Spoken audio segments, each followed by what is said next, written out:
Moments ago, former President Donald Trump leaving Florida to travel to East Palestine, Ohio, the community impacted by that train derailment that spilled toxic chemicals just a few weeks ago. And it comes as President Biden is facing harsh criticism over visiting Ukraine, but not the site of that toxic wreck. The mayor of East Palestine telling Fox News that he was really frustrated when he learned of the president's trip abroad. That was the biggest slap in the face. That tells you right now he doesn't care about us. So agreed. He can send every agency he wants to, but I found that out this morning in one of the briefings that he was in the Ukraine giving millions of dollars away to people over there and not to us, and I'm furious. So President Biden responding overnight. He posted this photo on Instagram as he was on the phone with the EPA and Ohio State officials. He wrote, quote, "I want affected residents to know that we've got your back." CNN's Dana Bash joins us now. And Dana, this has become something of a political issue here. I mean, you certainly see it on Fox News. There's a reason former President Trump is going to East Palestine. Is the administration aware of this politically, and are they making an effort to devote more resources to the folks there? Yes, and yes. Just what you just showed, the president on the phone, putting out the statement saying, I'm with you, that is an indicator that they get that this is a political problem. But let's just kind of give the backdrop to what you just showed of residents there on Fox News.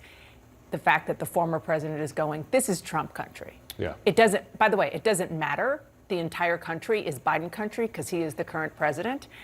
But when it comes to just the raw politics, this is Trump country. So there isn't a lot of political grace that a lot of people in this region have already kind of built in for the current president. Having said that, this has been a problem for weeks now.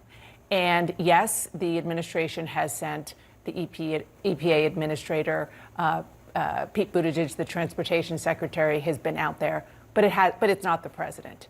And it's politically kind of an easy backdrop for President Biden's political opponents, particularly those who are in the Trump wing on the national security front in the Republican Party, who are much more populist, who don't like the idea of spending really any money on Ukraine and instead wanting to do it more at home. It reminds me of Republicans pressuring President Biden to go to the southern border. Now they're really pressuring him to go to East Palestine. Do you think he's actually going to go? It's hard to imagine that he won't when he gets back. I mean, if he doesn't go, then it'll probably, the people inside the White House and who are gearing up for his own reelection campaign understand that just again, on the raw politics of this, Ohio is not a place that Democrats are likely to win on a national level anymore, but it doesn't matter because he needs to show that he cares. Yeah, then the criticism. Not just actually acting like he cares, because his administration is working on it, but it's different when you actually have a presidential visit. Well, criticism will then came too late, right? But I imagine that the administration would be in damage control. Do want to ask about other things. We talk a lot about 2024 among presidential candidates. You will also have big Senate races then, and arguably a tougher Senate map for Democrats. Democratic Senator Jon Tester announcing he will seek re-election. He's in a state won't be easy for Democrats to win. What does this tell us about the larger picture? The larger picture, we are, of course, talking, as you said, about the presidential, but we know from the last 2 years that Congress and the makeup of Congress matters so much, particularly in the Senate, which is still so tight. The Democrats are defending twice as many seats as Republicans. A lot of those are safe Democratic seats, but there are a handful, maybe even more than a handful, that are pretty tight.